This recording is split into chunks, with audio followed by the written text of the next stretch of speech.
Hi, I'm Joe Minerick, the Senior Vice President and Director of Research at the Committee for Economic Development of the Conference Board. And I'd like to welcome you to the Conference Board's Policy Watch on Recovery and Rebuilding in America, the 2021 agenda. This webcast is going to help you to see some of the questions and issues that will be coming up in the forthcoming session of Congress with a new administration.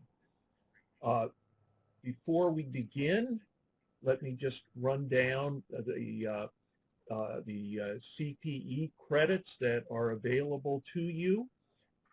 You will need to type your full name and email address in the space that is provided under that heading on your screen. Over the course of the webcast, there will be 3 pop-ups, and you will need to check OK on each of those 3. You must stay online for the entire webcast, and credit is available only for watching this live, so you can't break off and come back and finish with the recording. We have with us today 4 outstanding panelists. They need no introduction, but that's never stopped me before.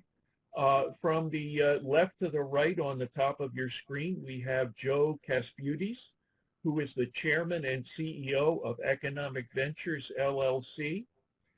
Next to him is C.J. Warner, who is the President and Chief Executive Officer of the Renewable Energy Group. Below Joe K. Is Jane Sherburne, who is the Principal of Sherburne, LLC. And below Jane, down in the corner of that screen, is Mark Testoni, the Chief Executive Officer of SAPNS. I'm delighted to have them with me to help us to look at the public policy challenges facing the United States. And we'll be making reference to some work that has been done by the Committee for Economic Development of the Conference Board, and I'll talk to you about that a little bit more later on. But just to set the stage, last year we entered 2020 with an economy that, at least in a textbook number sense, was perhaps as good looking as any economy that we have seen in a long time. Very low unemployment, very low inflation, and the floor fell out from under us with the beginning of the pandemic and its impact on the labor market. We've got a little chart there to show you just how far employment in the United States dropped relative to the recessions that we endured in 2001 and 2008. And as you can see, this was an enormous drop in employment, which occurred much more rapidly even than the Great Depression of the 1930s. So CED has been interested for some years in trying to make public policy on a nonpartisan basis with the experience of business in the nation's interest, and that's what we wanted to talk to you about today. We have put together a 100 days agenda for the administration, and we're going to talk about that a little bit further as we have this conversation. But let me start off by soliciting your opinions to help to level set our discussion. We have 2 questions for you. One of them, here's the first one. Without further stimulus legislation, do you believe that the U.S. economy will dip into recession again in 2021? Give you a few seconds to answer that question. Are we heading into a second round of economic recession or not? I'm going to give you a few seconds here. Let me count that down. 5, 4, 3, 2, 1. Okay, we'll close that that poll, and it looks like a good 8 out of 10 of you think that we are likely to see another recession coming in this year if we don't take action. Now, let me put up the next question here. And That is, should the Congress pass another large pandemic relief bill like the last one?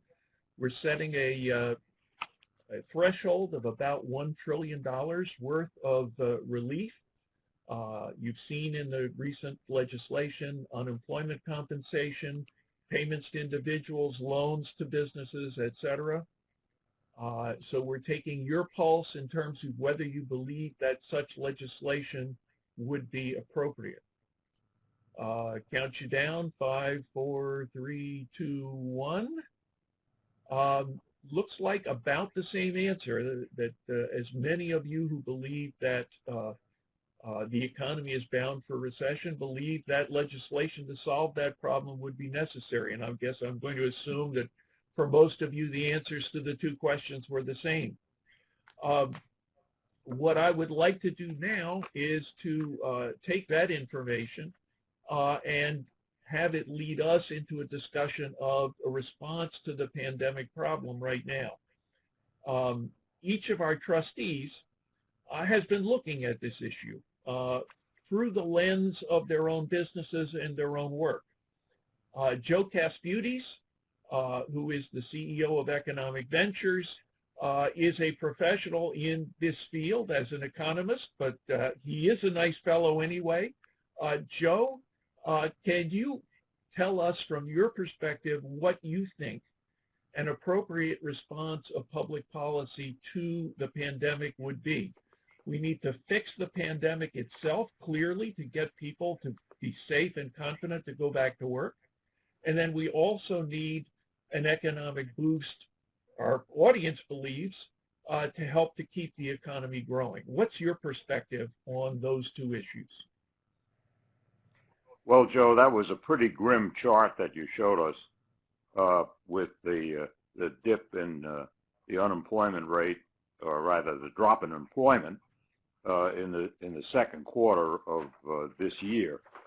The economy dropped about 31%. We've never had a drop in one quarter that serious before. It's an all-time record.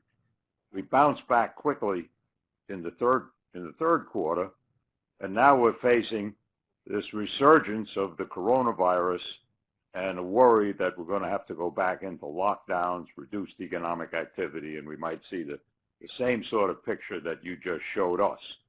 And we really need to avoid that at all costs. So I think the three things that we need to look to the federal government to do, and that's where the leadership has to come from to get on top of this problem. And the first is a new stimulus package, just like about 82% of this audience believes. It's amazing that we all believe that, and we just can't get that out of the Congress. Our group at the CED, we have a task force of about 45 executives that put a program together. We had some input into the CARES bill. We were glad to see that get done. It was a big price tag of $2.2 billion. There were mistakes in it, of course, but we moved a lot of money out of the federal government and into the pockets of the unemployed and into businesses that really needed it.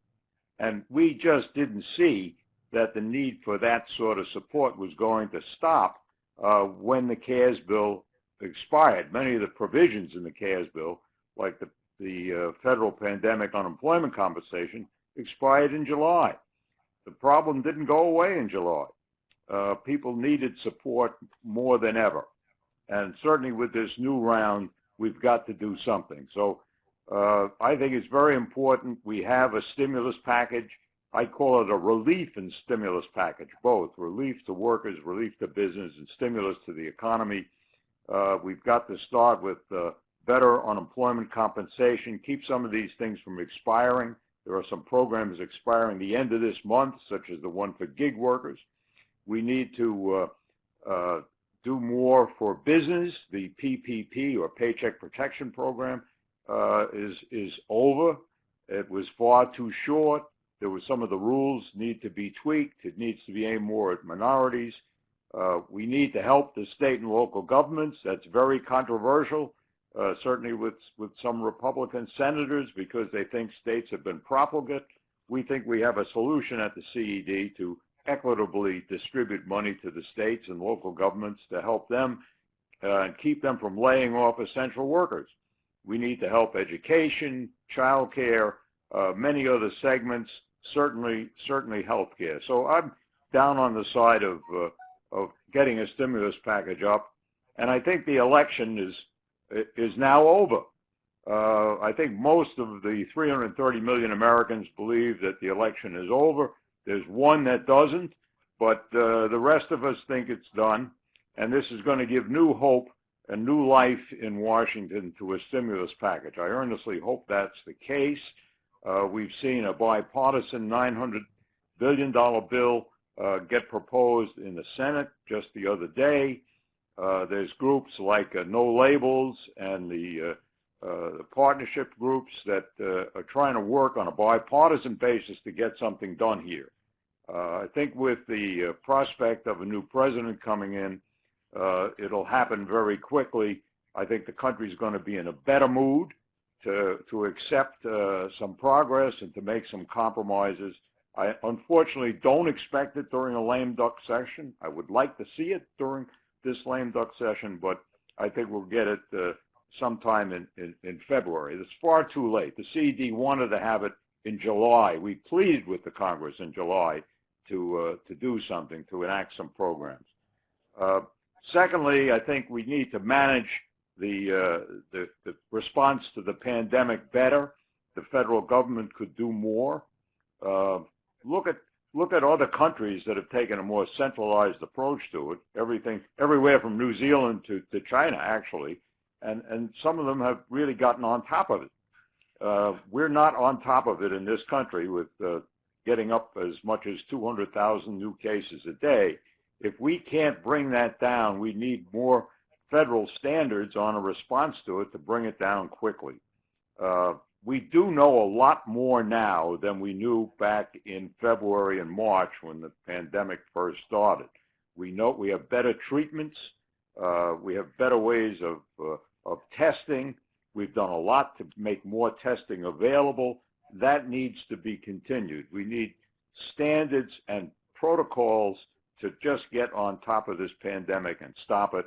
And I think the third thing is vaccine development and distribution. Now, I give the government very high marks on getting to where we are today. We see vaccines coming out from Pfizer, from Moderna, shortly thereafter, J&J, AstraZeneca, and there's a couple of others in the pipeline. So I think what you're seeing in the financial markets is the hope that something's going to happen with federal stimulus, that we're going to get on top of the pandemic, we're going to get the vaccines out, and we get the economy moving again. Now, I'm a bit at variance with most of the audience. I don't think that a recession is likely even with a stimulus package, but I think it's very risky. I'm more in the 50-50 category. Without a stimulus package, I think we could have a recession, but I think we might muddle through as well. But we should have that package. We need that insurance policy. I think that the first quarter is going to be kind of grim. Christmas will come. We will spend money in December. We had a very good October. So actually, when you see the fourth quarter numbers, they're going to look surprisingly good.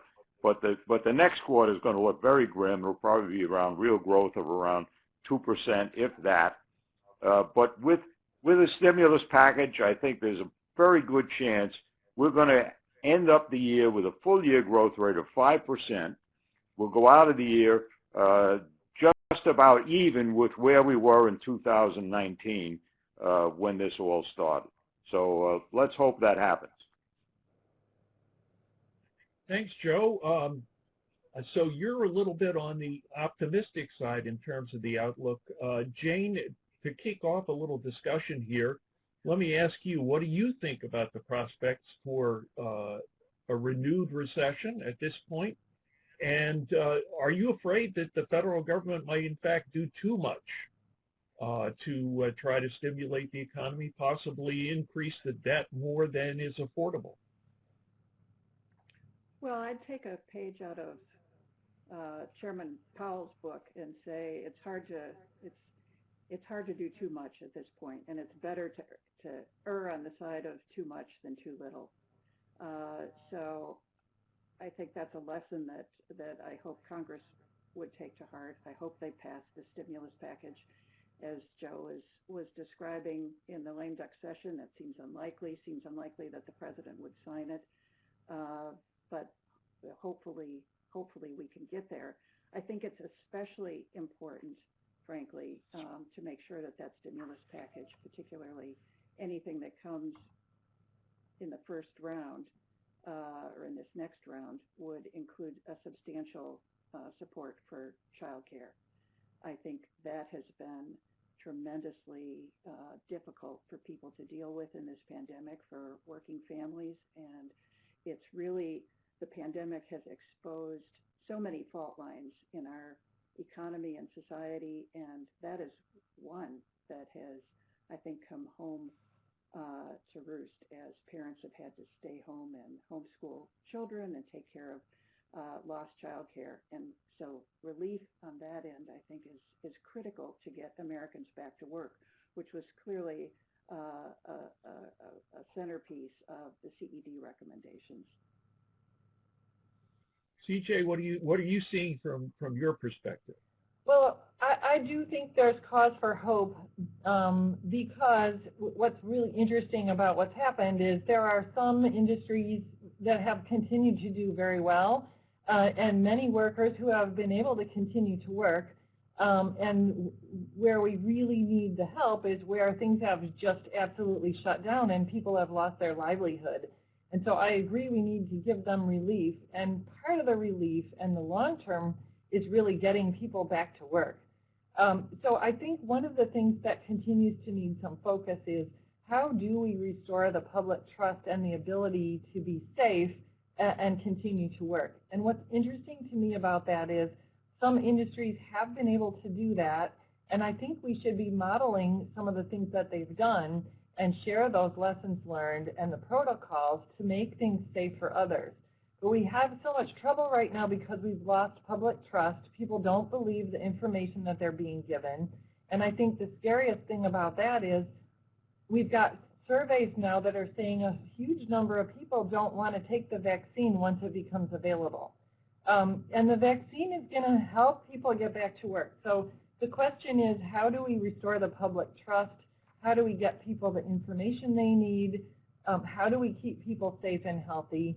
And so I do think some additional leadership is needed in order to do that and get some focused information that people can rely on out there and get people back to work. Mark, where are you?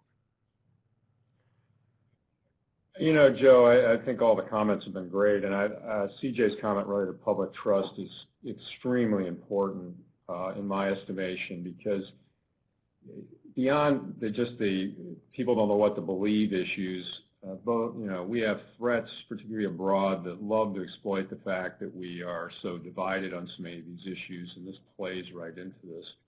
From an economic perspective, I think the biggest challenge is we have multiple economies here. We have, as a few of the panelists have said, we have parts of the economy that are doing really well, and then we have parts of the economy are effectively in depression. When you think about small businesses, particularly in the hospitality, and we have to address these things, and both tactically. So the stimulus is critically important. Like Joe, I'm a little bit skeptical that something will get done, other than there is a requirement for Congress to pass a funding bill, because of the government's going to shut down December 11th as it stands right now.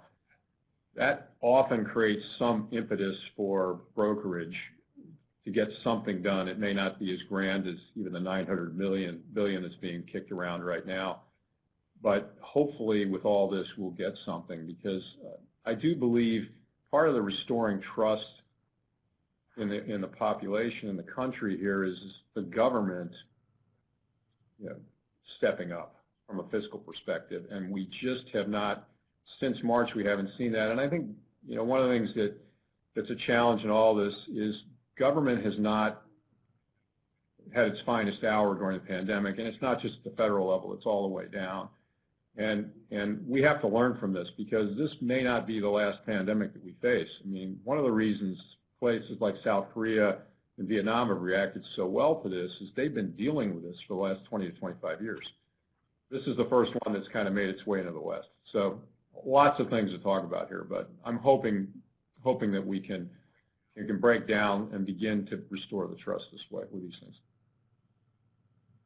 All very, very useful, and let me try to turn us a little bit from the here and now, which is troublesome, but toward the longer run, where in fact we might be able to achieve something building out of our current problems to create a stronger economy for the long term. And to lead into that, let's have our next poll question for our audience. And this one, are our nation's education and training institutions adequate to prepare and reskill current and future workers?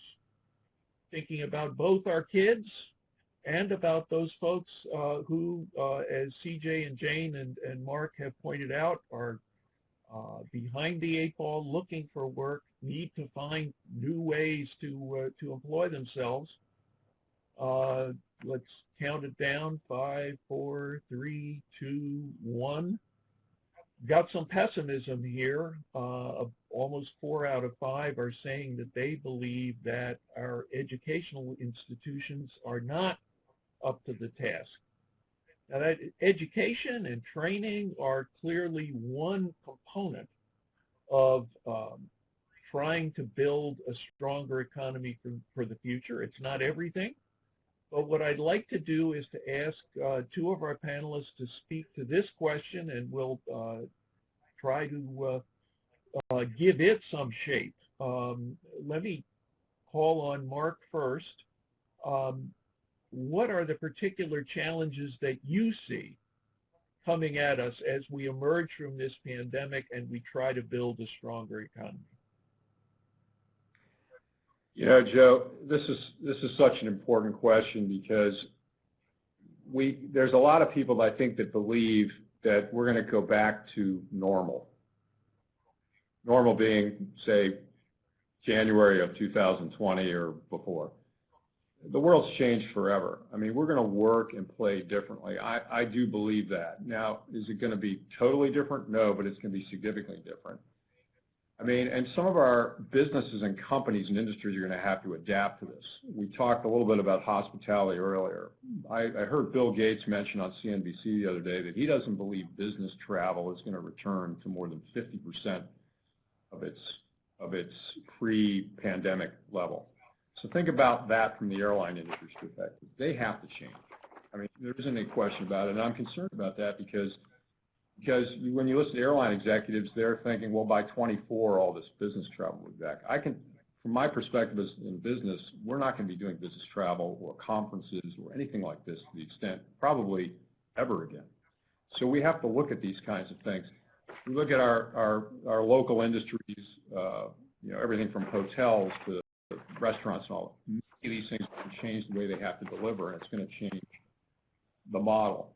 On the other side of that, we have a new economies emerging that were well in process before the pandemic started. The advent of 5G and the whole information economy acceleration is tremendous right now. We have jobs that are going unfilled. That's why we have to try to bring so many people into this country on H-1B visas.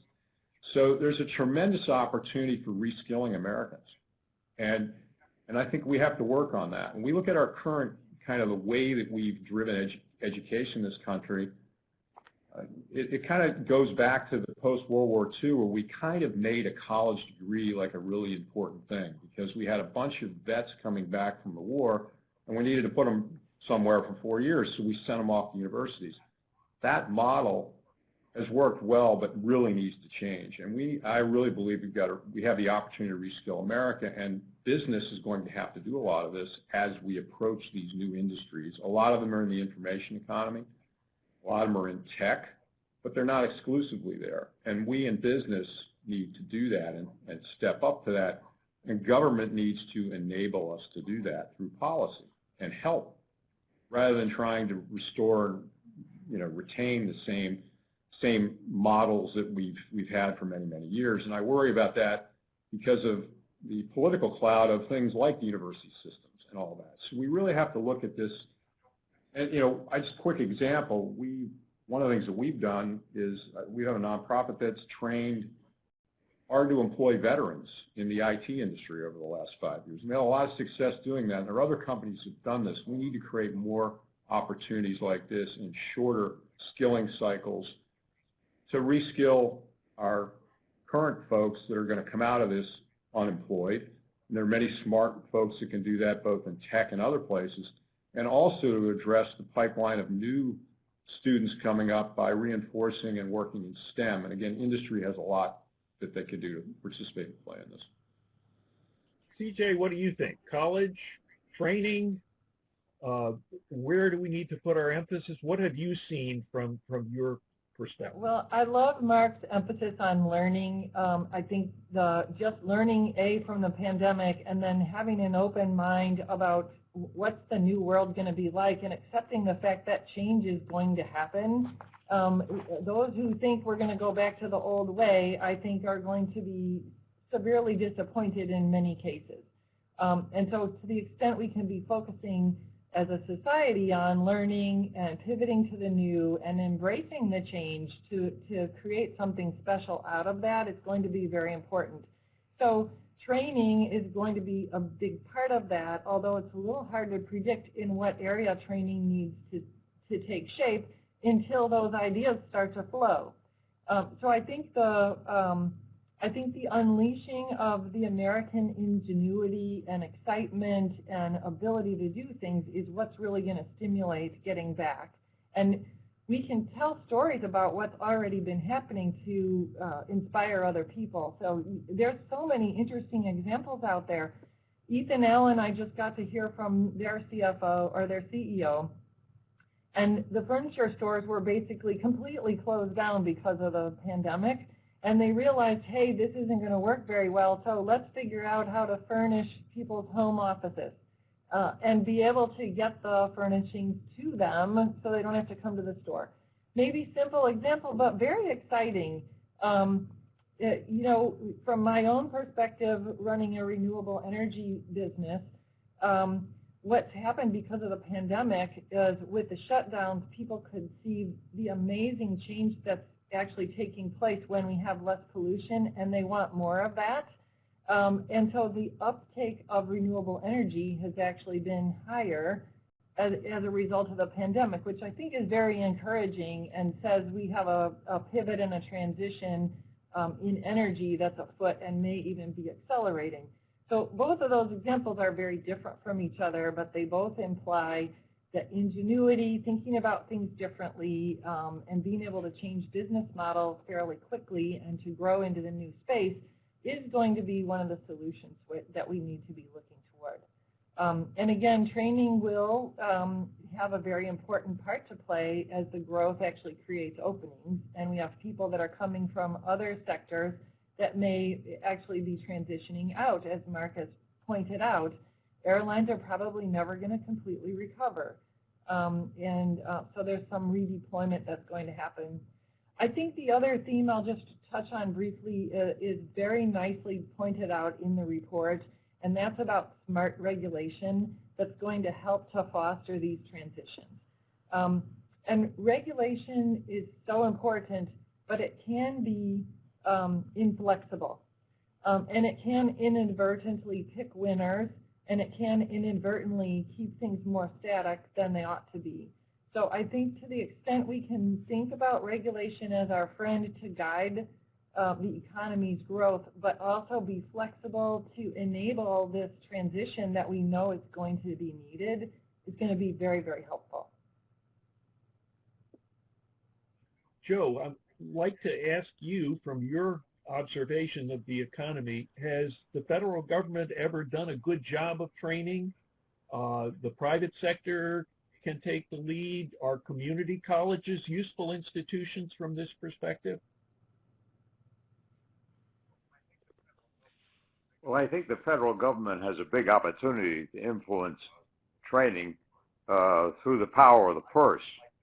And I'd really like to see us use the stimulus money I was talking about before, at least in part, for investment. It would be a shame if we spent all this money just to prop people up and leave them with no additional skills or opportunities. So we really need to take the money we're pumping out there and use it intelligently. That was a big part of the program that CED cobbled together and is recommended to the Congress persistently since March, actually, and more persistently in our urging for renewal, is that we take the money and use it for investment, particularly in education. So that the government can help, particularly now. States and local communities are all stretched very thin. They're wrestling with new models of remote learning and things of that sort. We need to help them make that transition. So that's where I think that the government could wisely spend some money. You know, when you step back and look at the U.S. economy, as Mark and others have said, we really have two separate economies in this country right now. We've got a whole segment that's a bunch of sectors that are doing well. Everything from technology to online retailing to home building to large multinational corporations that are relatively well financed and can weather this. And then on the other side, we have some of the obvious losers right now, like the travel industry, from airlines to the dire straits that metropolitan transportation systems are in, to the hospitality industry, to the entertainment industry, from Broadway to football games. And Disney just announced they were laying off 32,000 people from their theme parks. So, you know, it's by no means over. What are we going to do with all those people? And here's an opportunity to provide training. I see the community colleges as a key way of getting to the population that needs the training. They've got an infrastructure in place. They need the support, help, and guidance to do that. There's a federal role there. I see the private sector as having a big role in education. I know we can talk about charter schools and things. People get very passionate both for and against, but I think there's a role for the private sector to bring training both to mid-career workers and to those who are just entering the educational system for the first time. Joe, I would add that Go ahead. I think the pandemic has really exacerbated income inequality, which we know is an issue and hurts our economy.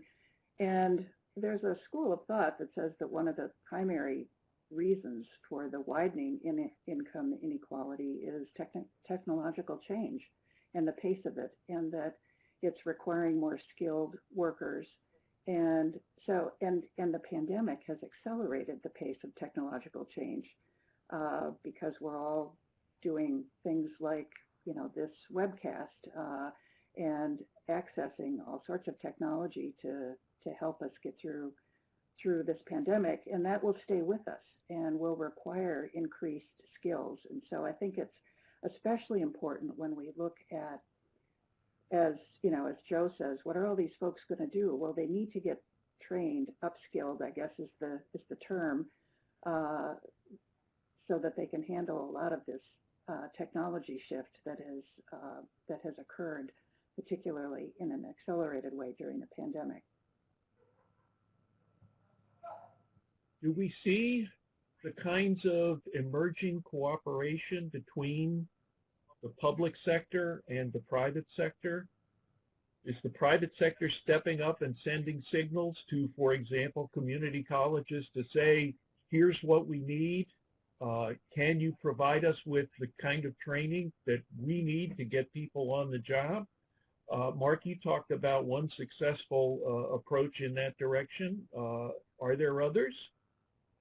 Yeah, I mean, I think that there are anecdotes all over the place, and there is. I mean, we've reached out and worked with community colleges on certain things, and you know, the whole cyber industry, which is kind of a really important aspect of this. It's kind of underserved and need right now, is an area that we can rapidly skill up for. When we look at cloud operations and tech, I mean, these are all areas that we desperately need more people in. And I think community colleges and several of the attendees have mentioned are a great platform to do some of that. And this is where the government can encourage, and as Joe said, use the power of the purse to do this.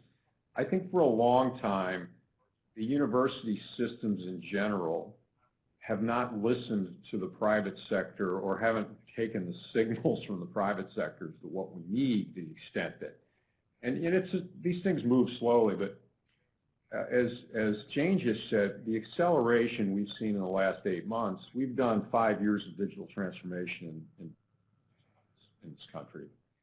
When we add layer 5G on it, where we're going to have robotics and things around us in 10 years, we won't even recognize this world.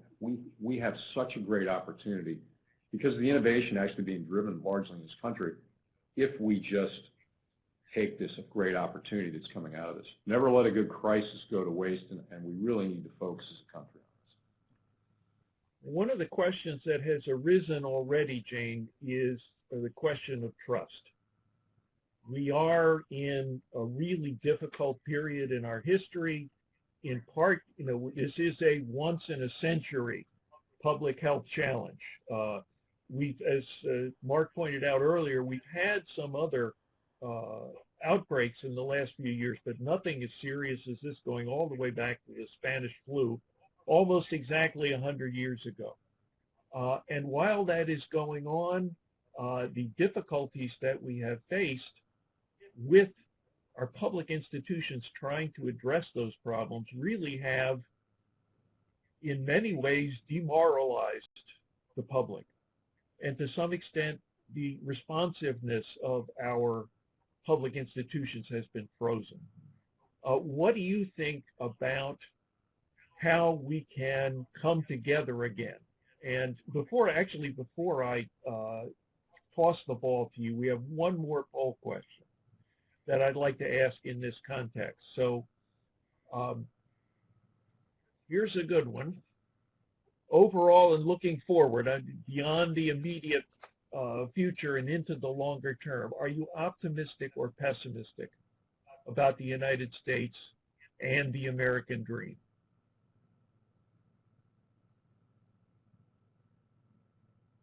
So let me count you down. 5, 4, 3, 2, 1.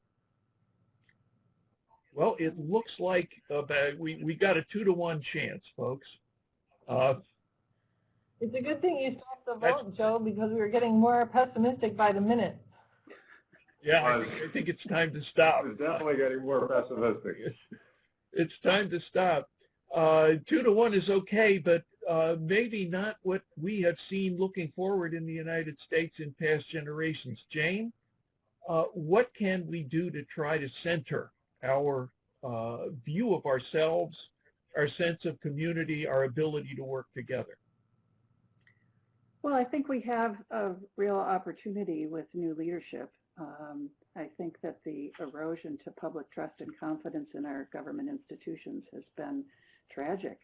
And hopefully with some new leadership, we will reset on transparency, truthfulness, and you know, a strong sense of ethics in government, where people can actually trust and have confidence in what they're hearing without fear that it's been politicized in a way that makes the outcome questionable and makes people wonder if whatever is happening is really in their best interest. So I'm in the optimistic camp, although I don't think we can underestimate the challenge of trying to turn this around or start moving the needle.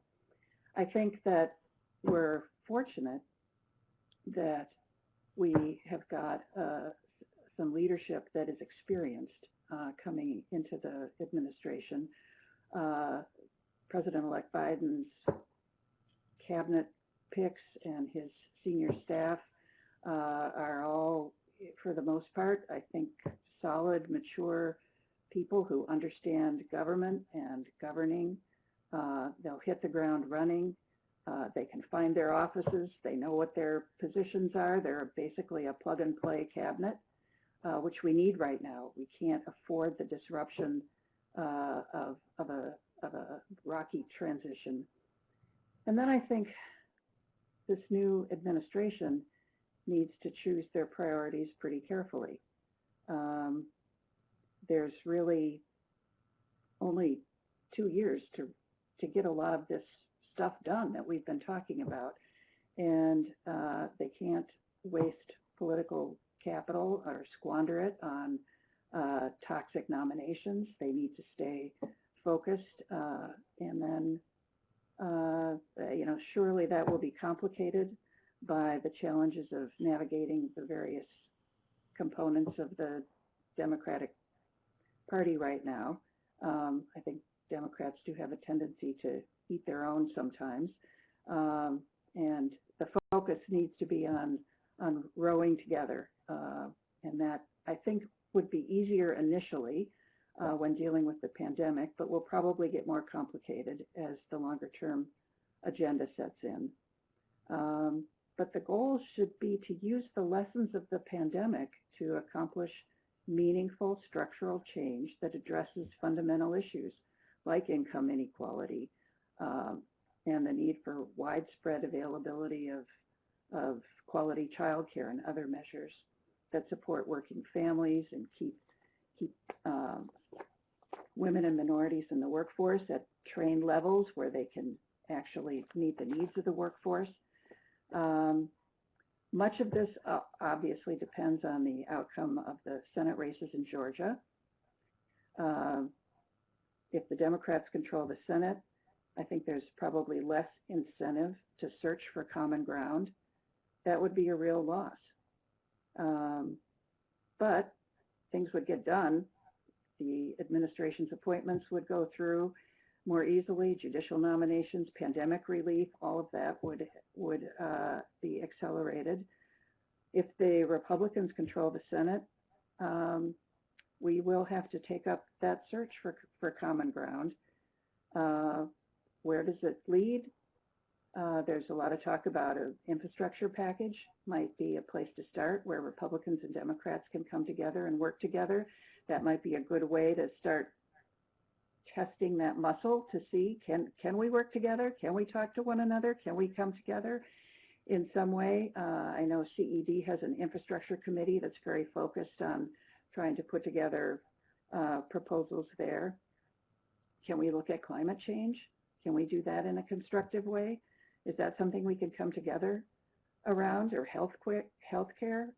I do think that we need to be disciplined about limiting investigations. This is a time to heal. It's a time to focus on building bridges, not pursuing investigations. I think investigations may need to be pursued if it's necessary to avoid the erosion of or preserve the integrity of democratic institutions, but that should be very limited. I think that there is a twist. I was disappointed to see that Attorney General Barr had appointed Durham as a special counsel who will endure into this next administration. I don't think that's where we need to be. We need to move forward, move away from all of this focus. I think there's a challenge in figuring out how we deal with the way the bar has been lowered in many aspects of governance. For example, conflicts of interest. Rules that were overlooked largely in the current administration. Is that the standard going forward? I don't think it should be. It's tempting, I'm sure, to make it the standard. And then I think at some point we need to really take a close look at what we are beginning to realize is the fragility of our government institutions. We've done a lot of work at CED on the issue of gerrymandering. I think looking at the Electoral College and what kind of trust and faith people have in the electoral process, how we deal with elections in ways that can ensure that people have confidence that they're run with, where people's votes are not suppressed, where there's adequate access to a variety of ways to vote, that are safe and secure. There are a whole range of issues, institutional issues, that we could be addressing and taking a look at. That, in my mind, is something we should be doing, but dealing with this pandemic is the first order of business, and doing it in a way that people have trust and confidence in what we're doing, and it's done with transparency so that people can really get behind these vaccines, get behind the, whatever stimulus we need in order to keep our economy moving or get it moving again. That's obviously the first order of business, and getting Republicans and Democrats to work together on accomplishing that. I think we saw a little glimmer of hope in this $900 billion package that looks like it's a bipartisan package, and hopefully that can move forward or again provide the basis for coming together and finding ways to get ourselves out of this mess. Well, Jane, thanks. You've reminded us of the fact that this pandemic has, apart from being a public health challenge, has become a political event.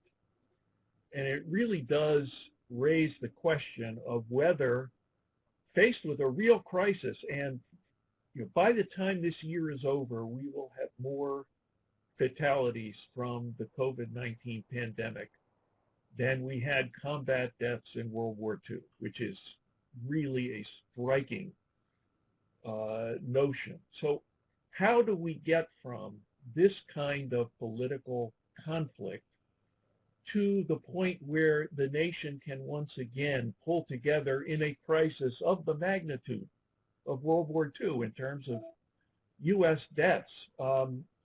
Are there any ideas? Let me start with you, Mark, and we'll go around the horn and use that as a way to bring this conversation to a close. Joe, this isn't the first crisis in this country. We've had many. I mean, one could argue that maybe the biggest crisis in this country might have been post-Civil War, and the absolute terrible environment that was created as a result of all that. And I'm an optimist. We've been knocked on our knees before. We'll get up. We'll recover from this. I think healing and unity are really going to be important right now, because one of the challenges in today's world is we have adversaries that can very easily stir up and continue to support the divisions in this country and create even more. So we've got to work very hard at that. But let's never underestimate the power of the United States and the people represented by those on this call and many others. Let's talk about what's happened just in the last 8 months on the vaccine. In the history of the world, I think the fastest vaccine that was ever created was like 4 years for the mumps. Okay, so in 8 months, collaboration between government and industry here and in help overseas, we've created platforms to solve this tactical pandemic potentially, or to certainly help it along its way. That's the kind of innovation and power we have, and we have. We're at a crossroads for a technological revolution. All companies are in the tech business now. Nobody's adverse from that. So we have great opportunity in front of us. I just hope that we can take advantage of it, and I'm confident that we will. And that's what the challenge is, and that's why we have to unite ourselves around these things. And I think leadership in this country needs to help us unite. And it may be that it's time for a changing of some of the old guard out that's not been in that camp, and hopefully the American public will demand that we start to unite. to me, that's ultimately what's going to, we show how, we still are the innovation capital of the world. We need to learn, we have to protect it from our adversaries a little bit better than we've done, and we need to exploit it better. But we've shown once again in this time that we can do this. And we need to learn from this finally.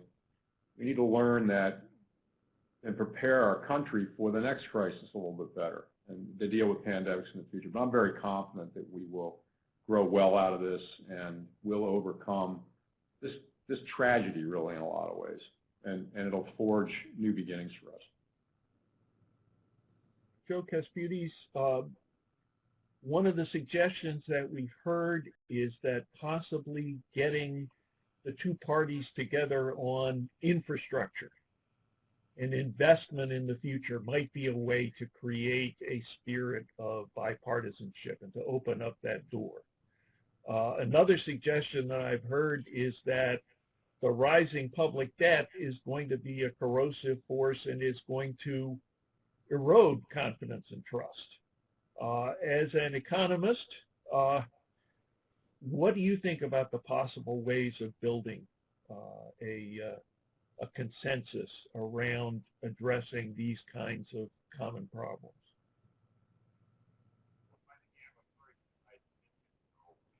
Well, I think you have a very good idea there, Joe, that we need to start with things we have a chance of agreeing on across party lines. So infrastructure is well known to have a great deal to do with improving productivity. And I would add education to that as part of infrastructure. The best investments we can make are in human capital. So I'm very much behind an expanded infrastructure program. I mean, for starters, we ought to be helping the states and local governments continue the infrastructure programs they have underway instead of having to terminate them because they have to balance their budgets and can't afford the strains of that the pandemic has put on them, on the healthcare system, on frontline workers, on their welfare programs, and so forth. That's a good place to start, but we need to do a great deal more in infrastructure, and certainly extending broadband universally throughout the country is a piece of infrastructure we very badly need. So there's many examples like that I think everybody could agree on that we need to do that.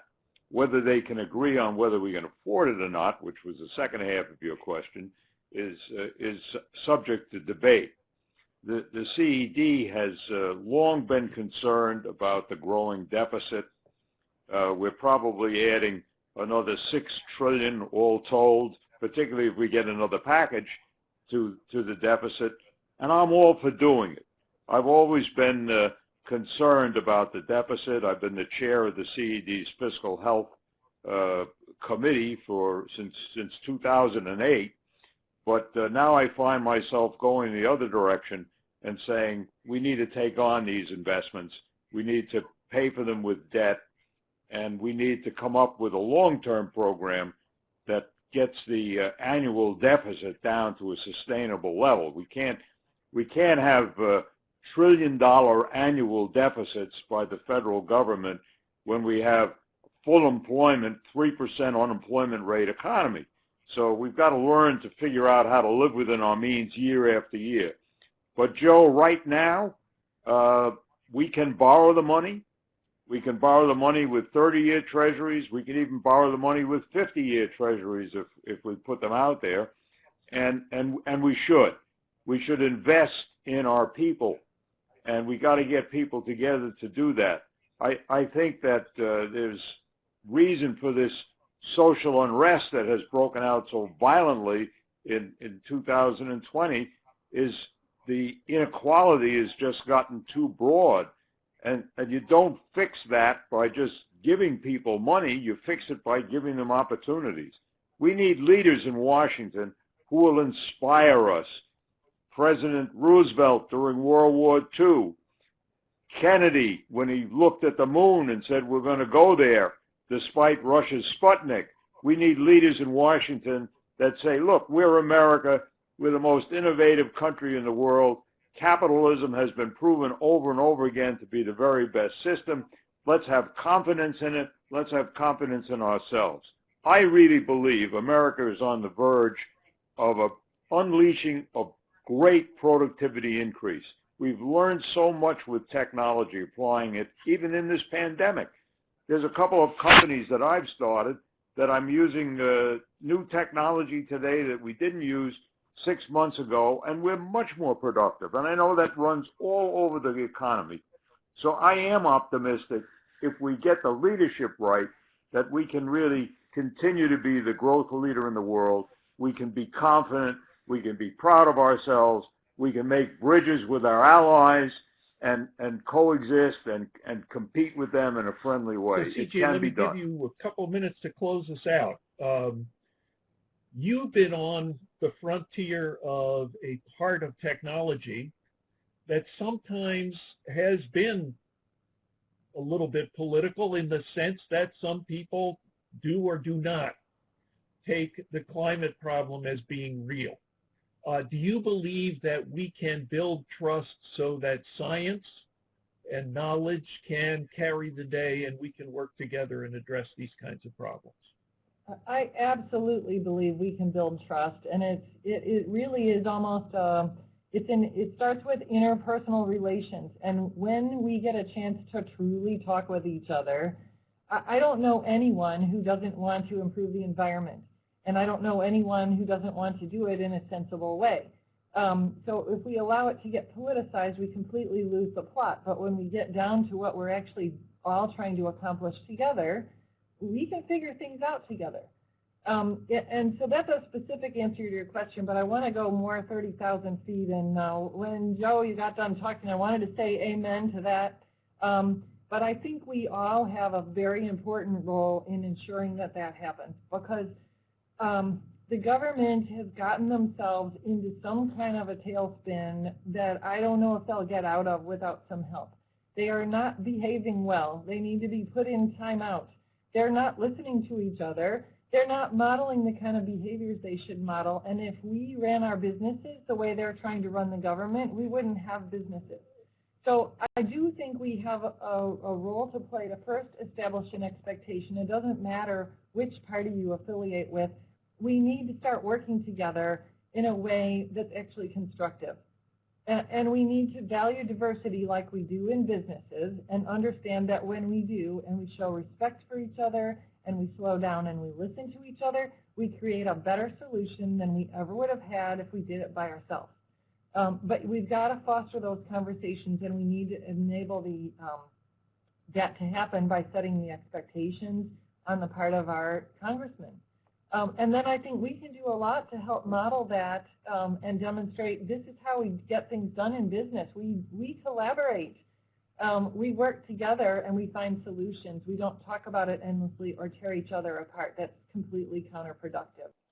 So I'm hoping that where we are with this transition and maybe the crisis we're in will spawn that kind of thing.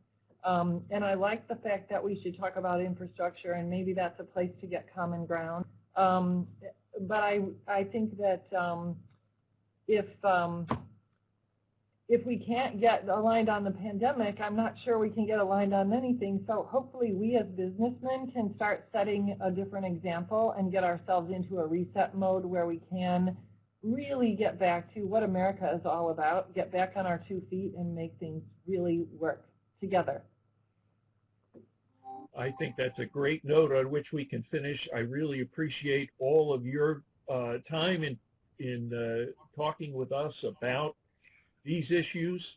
Let me just talk about listening. For those in the audience who have C-suite positions, we'd love to get your opinion on a number of important economic issues. And you'll see in the slide that is on the screen right now the opportunity to participate in the Conference Board's C-Suite Challenge survey. So please take a look at that link and join in if you possibly can.